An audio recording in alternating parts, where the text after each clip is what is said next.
Welcome to another edition of Expanding Mind. I'm your host, Erik Davis, and we're going to continue our ongoing conversations on the cultures of consciousness.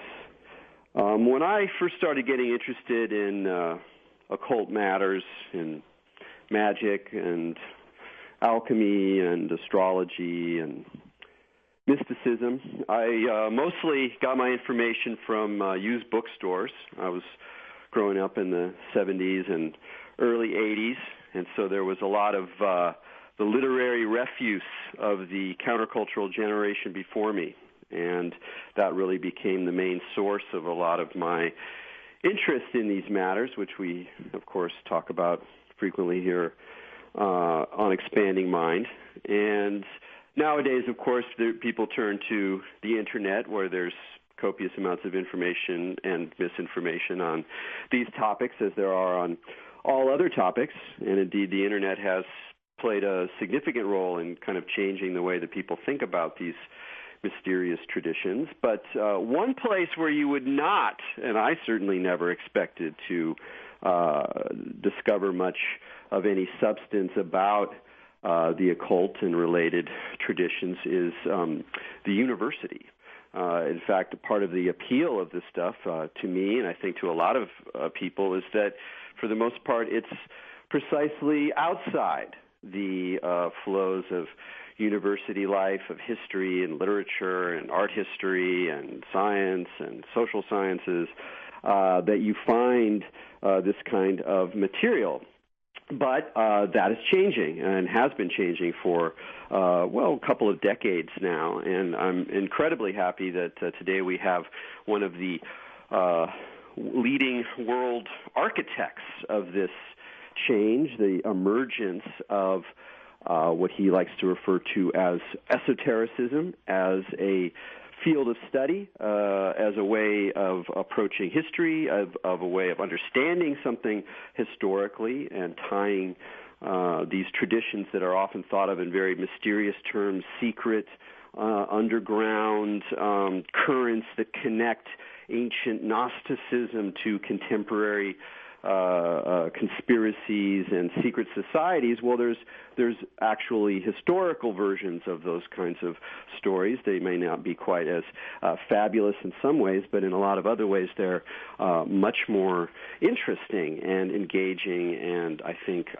productive, not only in a historical sense, but in light of a lot of the issues we continue to face and face in just as human beings trying to make our way through a world between science and mind, etc. And one of Professor Hanegraaff's first books was called New Age Religion and Western Culture, and he was one of the first scholars to really take the New Age seriously as a kind of way of approaching the world, way of thinking about the world that had certain kind of deep patterns that he tied to much older currents of esoteric thinking and the so-called occult, and really helped really create a great way of approaching New Age issues. More recently, he's published Esotericism and the Academy, which really looks at which at the first glance might seem a bit navel-gazing. It's an academic talking about the history of the Academy, and yet it's actually a very fascinating look into how certain kinds of knowledge, certain kinds of experiences, certain kinds of discourse get marginalized by mainstream humanities and university academic scholarly mechanisms, and indeed created this whole world of the sort of outsider language of mysteries and occult experiences and astrology and hidden forces. So it's a really wonderful text. Both of these are, serious scholarly works, and for people who don't necessarily want to plow through 400 pages of dense footnoted material, Professor Hanegraaff has wonderfully opted to write a more popular volume that has just come out called Western Esotericism, A Guide for the Perplexed. this is a wonderful book. I highly recommend it to people who are interested in these topics, listeners to this show, because it's very concise, lays out great historical background, and talks about some fundamental ways of understanding and organizing what can be a very mysterious, complicated, contradictory, elusive, incoherent set of sources. And so it's a very good book for clarifying where this stuff comes from, what are some of the major issues and factors involved, and how we think about it as part of our world, not necessarily just a hidden, secret, esoteric zone that only the initiates are aware of, but really how these esoteric and occult topics are just part of modern existence and continue to be transformed along with everything else as we plunge into the technological age. So I'm very happy to have Professor Hanegraaff on the show. But before we bring him on, of course, our co-host here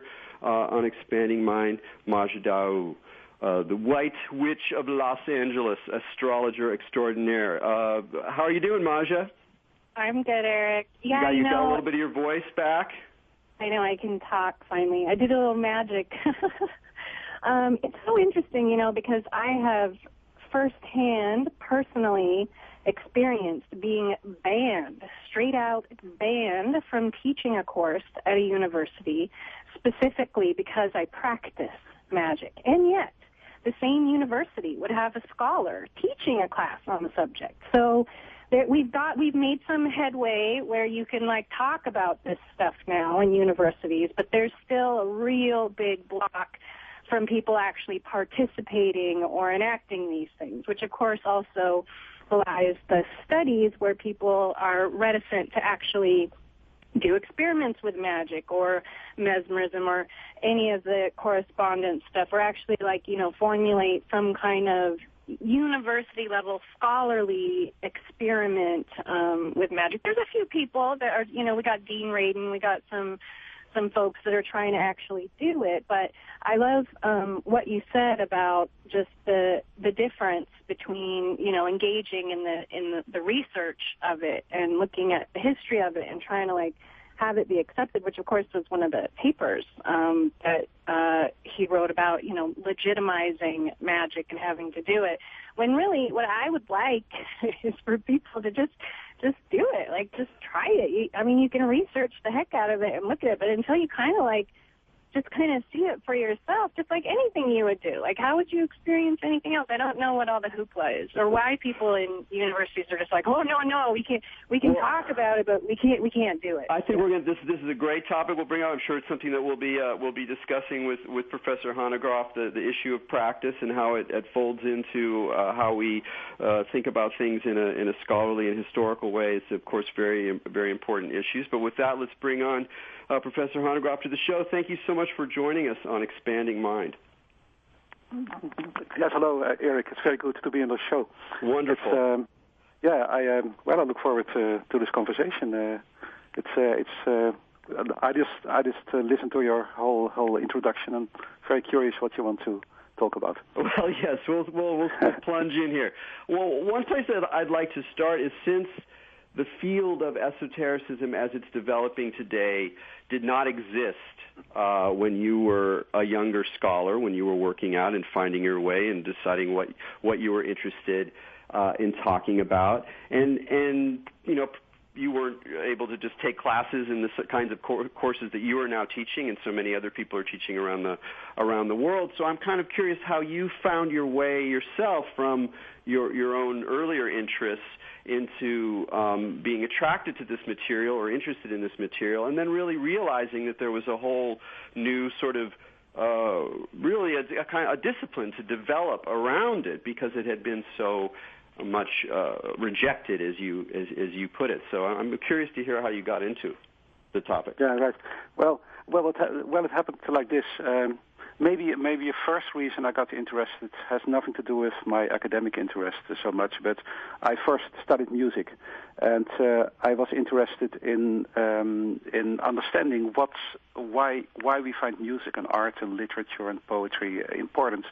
And I always felt that that the arts, including music, which was my profession at the time, was not just some kind of amusement, but conveyed some kind of knowledge, that you learn something from it, that it gives you some kind of knowledge. That was kind of a background question, and it has remained. It has always kept interesting me up to the present, and it is because one of the fundamental aspects in the study of esotericism is the question of gnosis, a Greek word which means knowledge. And the idea that there is some kind of privileged individual knowledge that is possible to attain. And I've always felt, this is how I started, that music and other forms of art can give some kind of knowledge which is not rational, which is different, which is not scientific, but which is somehow experiential. So that was a kind of a background interest. And then I was studying a kind of very interdisciplinary program at the University of Utrecht in the Netherlands. And I just by chance I came across a book, a German book, which and I happen to read German and to like the language. I started reading it. It was written by an ethnologist of the first part of the 20th century, Erik. It was called Pennsylvania, a history of black and white magic. It was written in a very engaging, romantic, beautiful language. I loved it. And it was talking about all these figures that I'd never heard about. He was talking about Renaissance thinkers like Marsilio Ficino, the Platonist, about Pico della Mirandola, the Kabbalist, about Jacob Böhme, the visionary shoemaker from Görlitz in Germany, about Agrippa, the writer on magic in the Renaissance. And to be honest, I was reading this.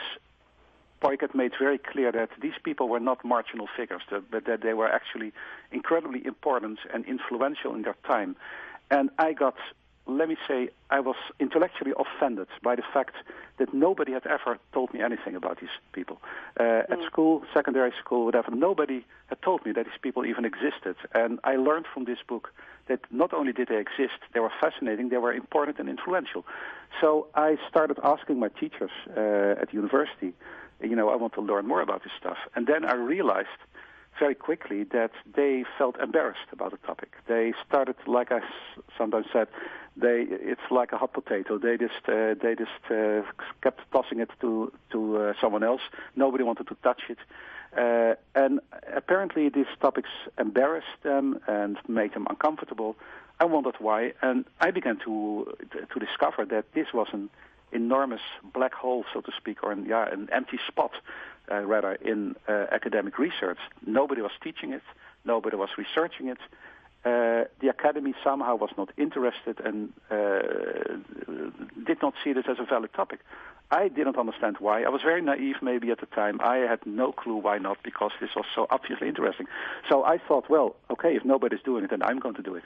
And so that is how I got into the topic. And then at one point, of course, once you start delving deeper, you start discovering that there have been people studying this.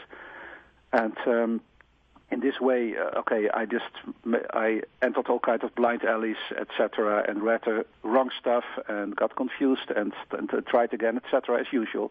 But eventually I came across the works of a French scholar, Antoine Fèvre, who had, as it turned out, the first chair in Western Esotericism at the University of Paris, and or at the Sorbonne, affiliated to the Sorbonne in Paris.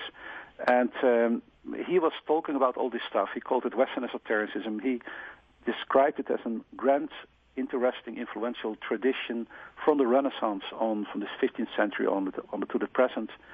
And so I was hooked. I thought, well, this is what I want to study. And then there's even a further dimension.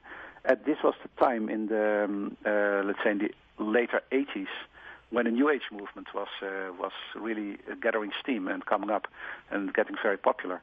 And at this time, there were all kinds of New Age bookshops popping up in where I was living. I was walking into this. I sometimes entered those shops. I was curious. I didn't know anything about it. I saw all these strange combinations of books about Indian religions, about occult stuff, magic, psychology, astrology, whatever. And I was wondering, where does this all come from? And that made me curious.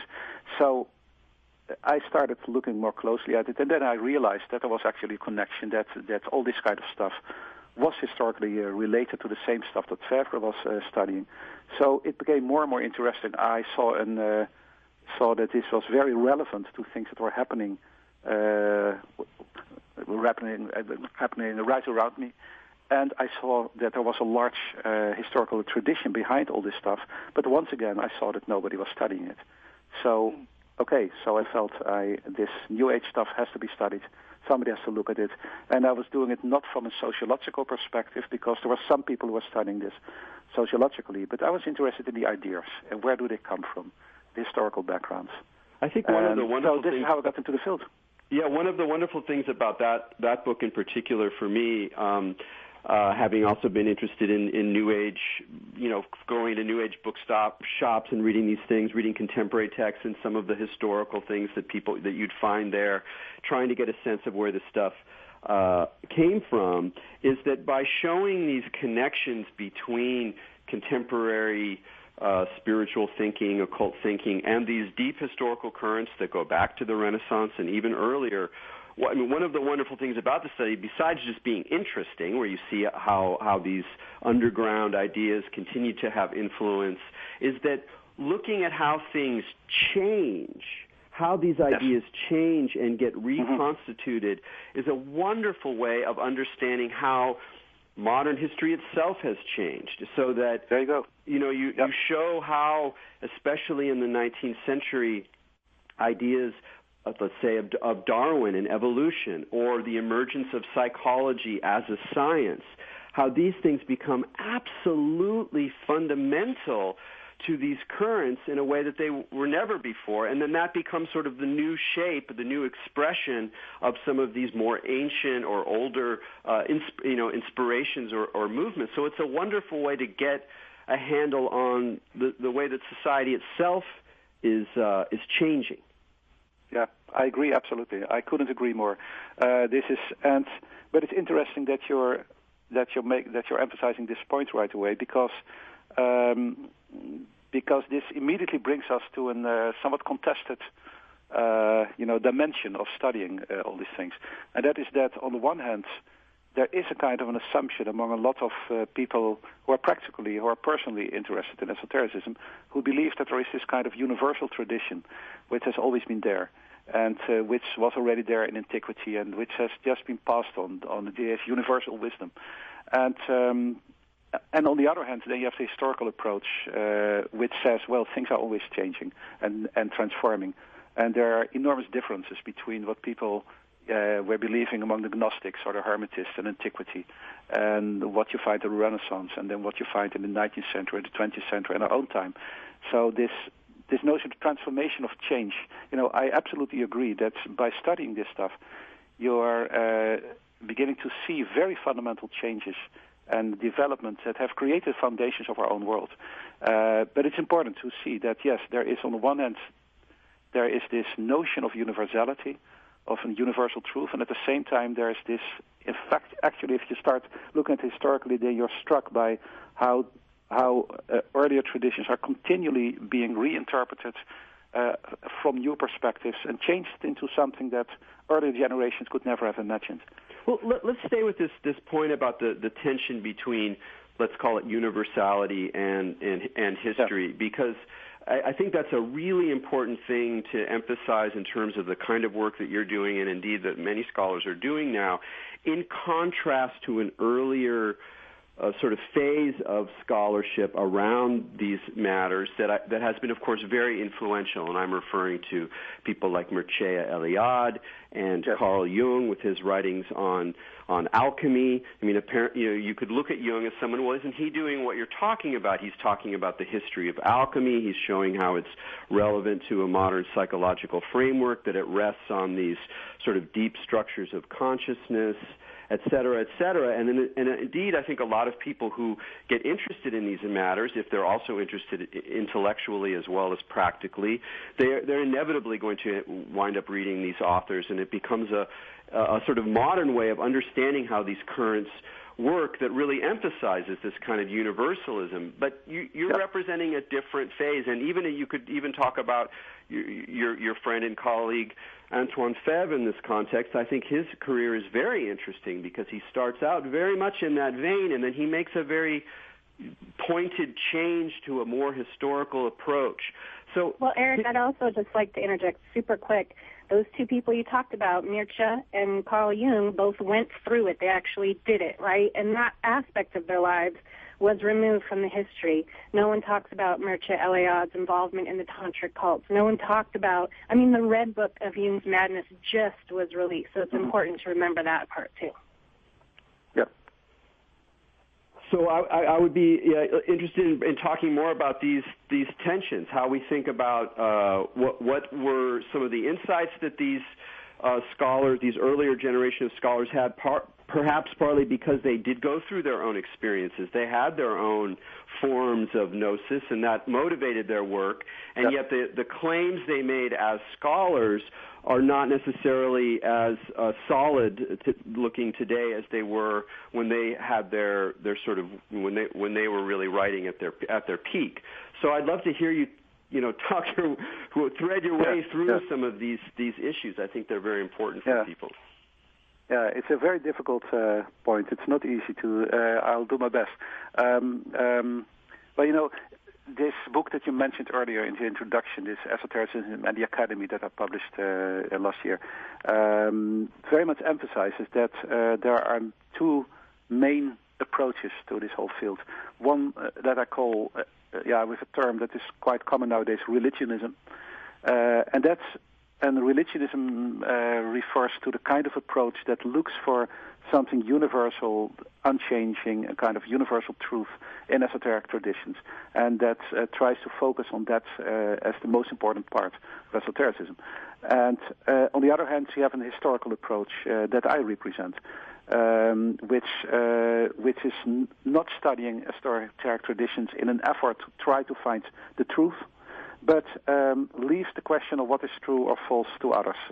And considers this as a question that is, that's not possible for scholars to answer. So these are two approaches. And one thing I have to say right away is that I often notice that people think, who have heard a little bit about my work, think that I'm an enemy of religionism, that I think it's bad or something like that. That's not at all the case. Many of the greatest scholars in this field, and Antoine Febvre is one of them, but other people would be indeed Mircea Eliade, and Henri Corbin, the French scholar, is another one. And you could mention a whole range of others. These were very, very great, very, very impressive people, whom I enormously respect in their thinking and in their work, and at the same time that I disagree with in their approach. So it's quite possible to disagree and still respect somebody that you're reading. And the problem is with this approach that in order to really make statements about what is universal and true in historical traditions that you're studying, you have to go beyond history and take an approach which is itself esoteric and which is no longer scholarly and historical. And the way that I'd like to look at the distinction of these two approaches, a kind of an esoteric approach to esotericism on the one hand, and an historical approach on the other hand, I like to compare it to playing tennis or badminton. You can take any other kind of sport. That's a kind of analogy I'd like to make. If I'm playing tennis, if I'm doing history, what I'm doing, which is my profession, then I'm playing tennis. It means there are certain boundaries that I have to respect, certain rules. The ball can bounce once and not twice, otherwise I lose the point, etc., etc. There are all these rules, and within that set of rules, I can play tennis. Now, it's quite possible that as a scholar, I'm playing tennis, and that I also like to play badminton. And badminton then stands for being involved in some kind of esoteric practice. It's quite possible that I might want to play both games. Sometimes play badminton, which has another set of rules that I have to take into account than tennis. The only thing is that you cannot combine them at the same moment. If I'm playing tennis and my opponent wants to observe part of the rules of badminton, then we cannot play. So the way that I look at it is I have a lot of respect for esoteric, internally oriented approach to esotericism, but it's something different from what you do at the academy. And I think it's a good thing to be clear about those differences and to have mutual respect but not mix them. And I think that's very important, because one of the problems in the study of esotericism, as it has developed under the influence of people like Eliade, et cetera, during the 1960s, 70s, 80s, is that if you are very much interested in finding the truth, the universal wisdom, or whatever it may be, then you tend to be less attentive, almost automatically, at anything that might disrupt that assumption of a universal truth. And that means that you will be less interested and less attentive to the changes and to the developments and the transformations and to the fact that an esotericist in the 1960s is actually very different from somebody in the 16th century.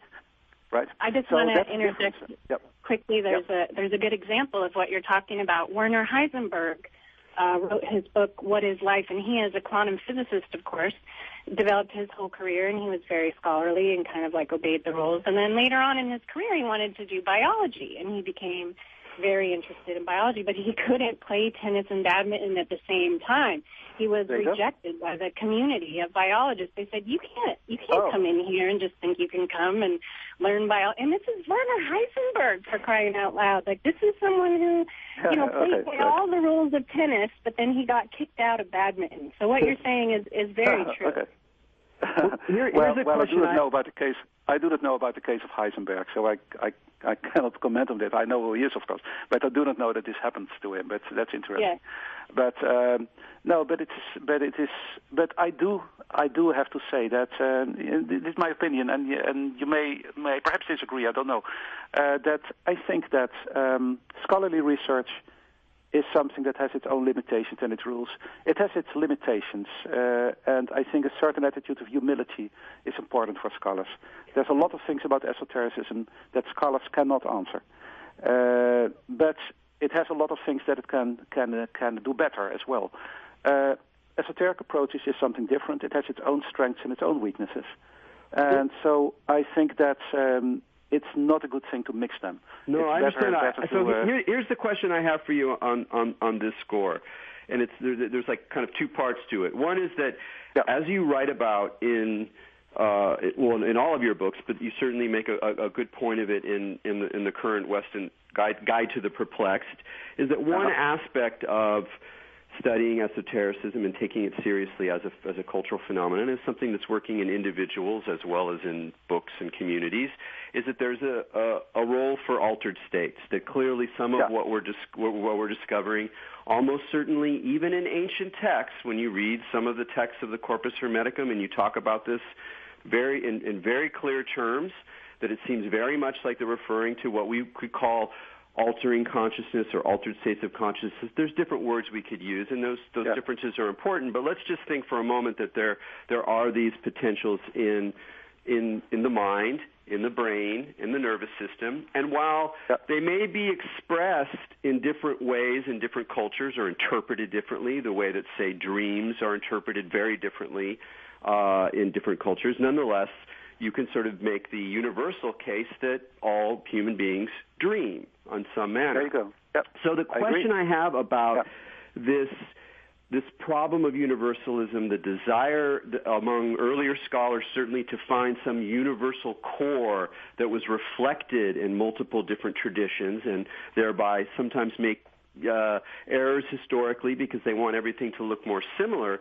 But do you think there's also a tension or a potential universalism of some careful character in our explorations, if we're playing the scholarly game, in our explorations of altered states, of the nervous system, and how the nervous system is triggered, transformed, reframed by these different practices in a way that seems to suggest the possibility of some kind of universal approach. Yeah. Well, I think you're absolutely right there. And this is a point that I have been emphasizing quite a lot in recent years, because the human psychophysiological organism hasn't changed that much over a couple of thousand years. So that is pretty universal, and it's true. It's absolutely true that if you subject people to certain kind of circumstances, for instance, sensory deprivation, I just mentioned one example, then we react very much in the same way. And you can, with a certain kind of certainty, predict what will happen when you subject people to a certain kind of circumstance.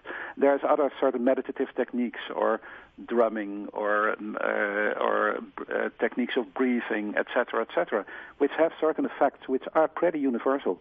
And I think, yes, that this is an aspect where the aspect of universality is quite big, and I think that if somebody engages in, let's say, some kind of meditative technique, and gets into a kind of an altered state, in a trance state or an ecstatic state or whatever you want to call it, then what he or she then experiences in that state is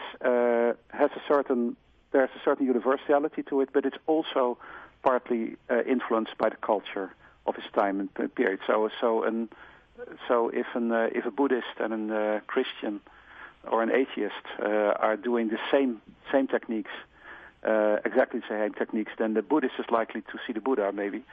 Christians are likely to see Christ, and atheists will certainly not see God. Or at least, or they may see something that others would interpret as God, but they would interpret differently. So I think the interesting thing is the interaction between the universality of specific altered states and the cultural specificity of a whole range of experiences that you can have in those kind of states. And I think that's absolutely fascinating to study. And one thing that's happening now, and I mean, we're going to have to take a break after this, and we can talk more about this in the second half, but I just want to mention it now, is that we haven't really talked about contemporary esotericism, and I will ask you about that in the second half of the program.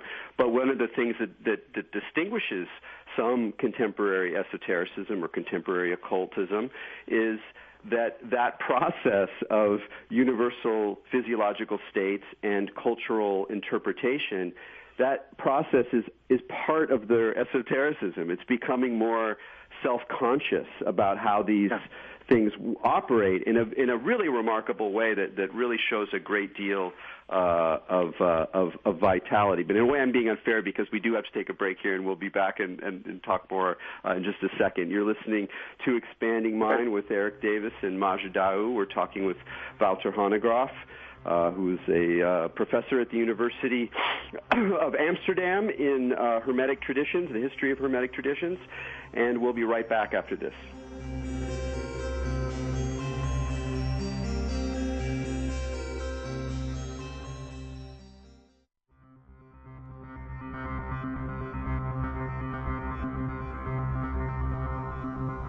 Welcome back to Expanding Mind on the Progressive Radio Network. This is Maja Daou, and we're here with Mr. Erik Davis. We're both very excited to be speaking with Professor Wouter Hanegraaff about esotericism done properly, right? Proper, yes, studying it correctly. And kind of to play off what Erik was saying a little bit before the break, I always like to ask the folks we have on the show, especially scholars. I know you mentioned earlier that you have had some experiences of, some of the nature of esoteric information or the way it works through your music, but I was curious if, through your studies or even through your work with this material, if you've had any just crazy magical experiences that you'd like to share, no matter what format they were in, if you could pick maybe one that was just incredible to you to share with the folks that are listening. Okay, I understand your question. Well, let me say, first of all, that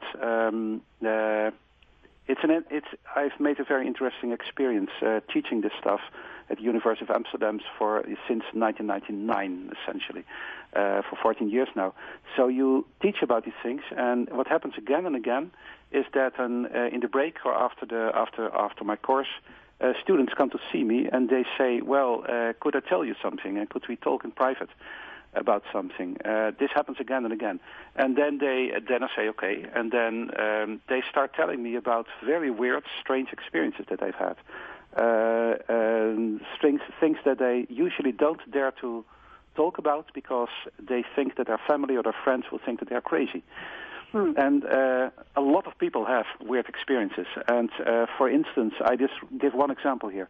There is a student who came to me, and she had never had any strange experiences as far as she could remember, until one day she was sitting in a student's room looking at a white wall, and suddenly the wall became like a film screen, and she was looking at a scene as if she was flying high up in the air, and she was seeing a landscape in great detail, full color 3D, and she was like she was a bird. She was flying over that landscape, and that went on for hours, literally, she says.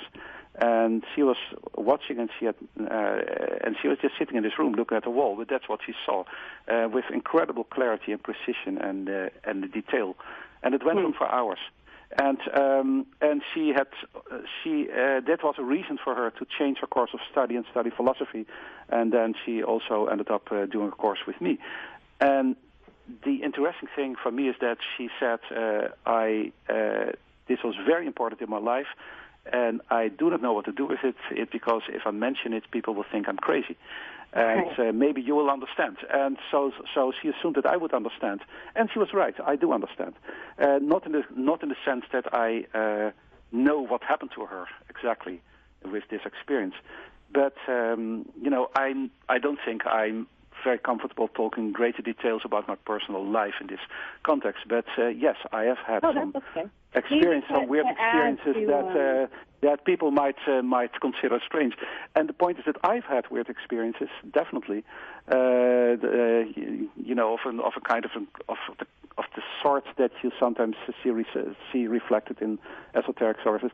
But the point is that it's not unusual.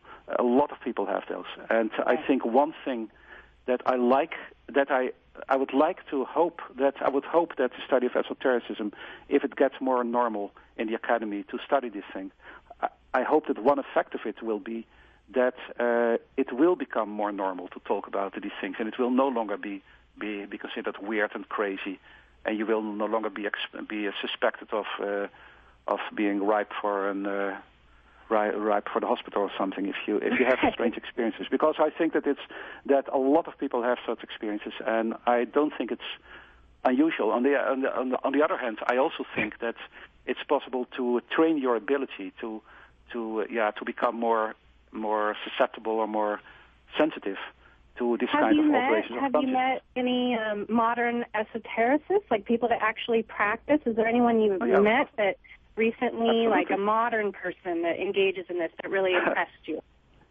No, of course. Are you kidding? Of course, I'm meeting them all the time. Of course. I mean, when you study this, of course, of course, I know a lot of people who are having such experiences and who are practicing esotericism in all kinds of ways. Yes, of course. And I think it's very important for scholars, also for historians like me, and not just to look at the past, but to look at the present. Maybe I could make a small point about this. The study of esotericism has been developing, like Erik said, for about 12 years, 15 years, maybe 20 years, depends where you start. And it has been set up in the academy as an historical field of study.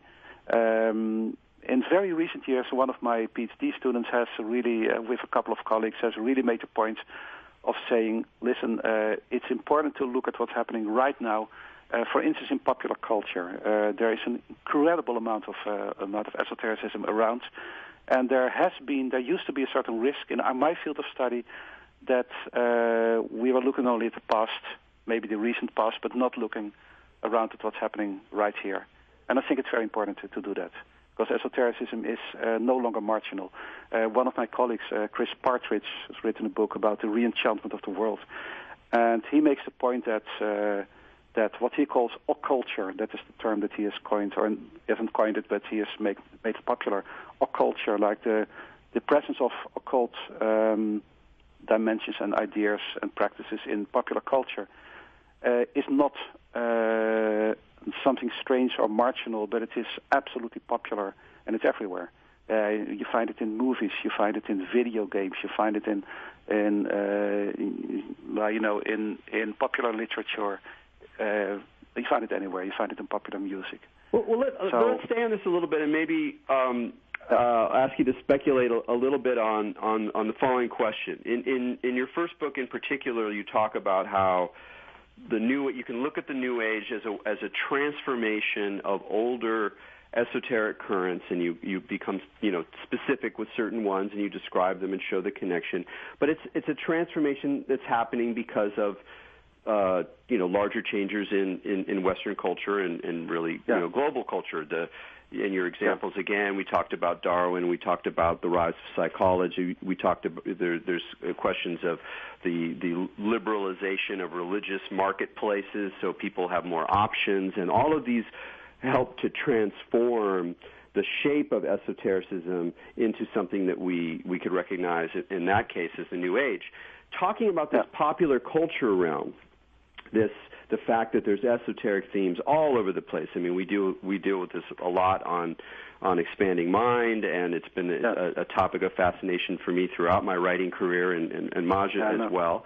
What do you think that says about where we are, about the nature of truth today, about the role of consciousness or culture in mapping our world today? Because there's something very specific about the occulture today, and in the last couple of decades that wasn't the case in the 1950s or any time earlier than that, even though there was artistic esotericism, absolutely, but it seems like something else is happening now that reflects something current, again, in that esoteric mirror. Yeah. Oh, it's another difficult question. One thing that comes to mind is that I think that, strangely enough, maybe it seems counterintuitive at first, but strangely enough, I think that postmodernism is very important here. Postmodernism can mean all kinds of things, of course, but what I mean is that let's say since the 1990s, Western society, we have lost faith in these traditional grand narratives. The grand narratives of secular progress, the grand narrative of science that's going to solve all our problems, or the grand narrative of Christian, Christian narratives of salvation, etc. They have been basic to the way that we looked at ourselves and our history and our world, and they were still basic in the 1960s, and they've started breaking down. And I think that what we are seeing since the 1990s is a kind of a very broad postmodern, I would call it like that, postmodern mentality, which is no longer highbrow and intellectual, but is very widely shared among the population. There are no grand narratives anymore.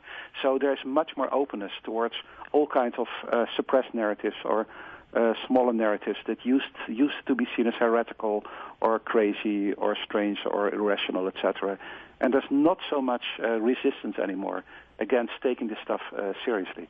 And I think one dimension about this, and it's something you've also written about, I know in regards to H.P. Lovecraft, is that it seems like one of the features of our current postmodern esotericism is a much broader embrace of fiction as a source of something, let's say, that's gesturing beyond fiction, and yet does not get congealed into some kind of belief structure necessarily. So there are people happy cultivating fictions beyond the normal boundaries of fiction, and yet not necessarily going, well, this means that, Lovecraft's was actually tapping into the reality of deities who exist on different dimensions of our reality, but they're comfortable playing on the borderline between fiction and reality. And that seems to be something genuinely new, or for the most part genuinely new, and it's something very deep about our moment and very clearly reflected in a lot of esotericism. Would you say that's partly true? Oh, I think that's absolutely true. That's. I have to say,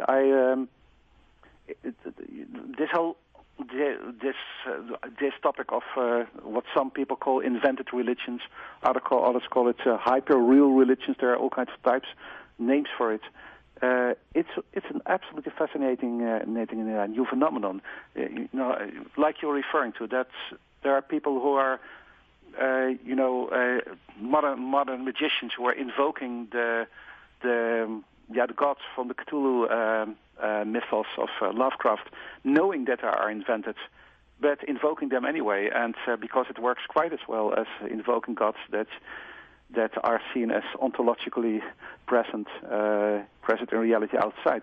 So the whole distinction between an ontological outside reality or a fictional reality is breaking down, and this is a very strong example of the impact of, let's say, postmodern mentalities in contemporary esotericism. So I completely agree with you. I wanted also to give you a chance to talk about another element of contemporary esotericism and recent esotericism that you've also begun writing about more in recent years, and I'm hoping you're going to do more work on this topic in particular because it's something that's close to my heart, and our show is what you call entheogenic esotericism. And I'd love to hear you talk a little bit about that and what you mean by that and why you use that phrase. Yeah, entheogenic esotericism, right? Well, I don't think I have to explain to the listeners of your show what entheogenic means. It refers to mind-altering substances, let's say, which are believed to give access to some kind of spiritual dimension.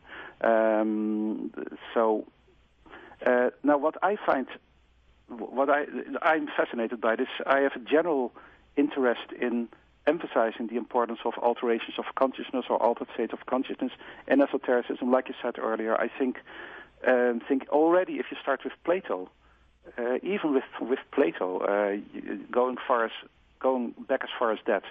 If you allow me to digress for 1 or 2 minutes on this, sure. I think it will be interesting. Then I will get back to the contemporary scene and to entheogenic esotericism. But if you look at Plato, one of the most important dialogues of Plato, the Phaedrus, talks about 4 forms of what he calls mania, madness. And madness means here a higher kind of madness, not insanity, but it means a state of divine consciousness, basically, being filled with divinity. And he distinguishes 4 of them, a prophetic one, and one that is induced by rituals, one that is induced by music or poetry, and one that is induced by love. And he talks about them, and at the highlight of this dialogue, Socrates, the protagonist of Plato, gives a kind of inspired speech, which is not philosophy, it's not rational, it's an inspired speech, inspired by the gods, in a kind of what we would call an altered state of consciousness. So I think this importance of these kind of states as states in which you are believed to receive divine insight, divine knowledge, etc., is there from the very beginnings of our civilization. But in the way that philosophy is usually taught to us, these dimensions of, let's say, philosophy of Plato tend to be marginalized or suppressed because it doesn't fit the picture of philosophy as rational, because it shows that philosophy can also be based upon alterations of consciousness. Now, I think that this if you look at those kind of phenomena, starting with Plato, you can trace it through the history of Western culture, and it is fundamental to Western esotericism. One other example, Jacob Böhme, I mentioned him earlier, 17th century visionary, an extremely important figure in the history of esotericism. all his work is based upon an experience of illumination that happened to him when he was 25 years old, and which was another very clear state of alterations of consciousness, an altered state, trance state, in which he saw the presence of divinity in everything. And first he thought it was a temptation of the devil, but then he realized that it was actually a divine state that was given to him, etc. So there's so many examples of this, and I think it has been underestimated. Now, what I find fascinating is that from the beginning of the 19th century, certainly later 19th century and the 20th century, you see an increasing situation where esotericists are using mind-altering substances, psychoactive substances, whatever you want to call them, in order to expand our mind and get access to higher forms of knowledge. And I have come to the conclusion that this whole dimension has been hugely underestimated by scholars, probably because scholars are trained to be focused on rationality and etc., and tend to be a bit uncomfortable studying these kind of dimensions. But I think if those dimensions are important in esotericism, we have to study them, whether we are comfortable with them or not. Now, in this article you're referring to about entheogenic esotericism, I am criticizing my own earlier work. You mentioned this book on the New Age that I wrote that I published in 1996. There's a passage there which surprises me now. I read it now. I say there that the role, of course, psychoactive drugs were very important in the 1960s, as everybody knows. And then I say, well, they were no longer important to the New Age movement as it developed in the 70s and the 80s and so on. Psychoactive substances played no role in the New Age. That's what I say. I read it now, and I think it was incredibly naive to write that, because I've come to realize that in a lot of the literature and the popular books that you read that were fundamental to the New Age, the impact of these substances is still there, but still simply for very obvious reasons. People don't talk about it. I just would like to really quickly address this, because it's something you've been talking about since the beginning of the show. It's something I deal with a lot. In your opinion, why do you think these matters are so taboo? We're in a culture where it's perfectly acceptable for scholars to make bombs, make atomic bombs that will kill, millions of people. We'll make chemical weapons. We will perform all manner of atrocities. But it's not okay to talk about entheogens. It's not okay to talk about magic. What, in your opinion, what is the reason for this? Can you kind of say, why? Yeah.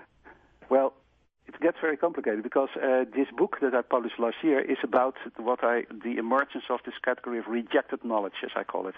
And I try to explain there why esotericism came to be seen as rejected knowledge, as the other of established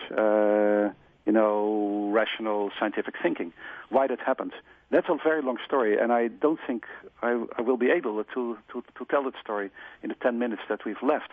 But when it comes to, although I would love to, it's no problem, but I don't think we have time. It's a long story. Well, maybe just for people but when it comes to consciousness, but I do think you can say is that when it comes to mind-altering substances, etc., and the whole topic of expanding your consciousness or changing your consciousness in some way, I think that Western culture, especially Christianity, established Christianity, has had a problem with this from the beginning.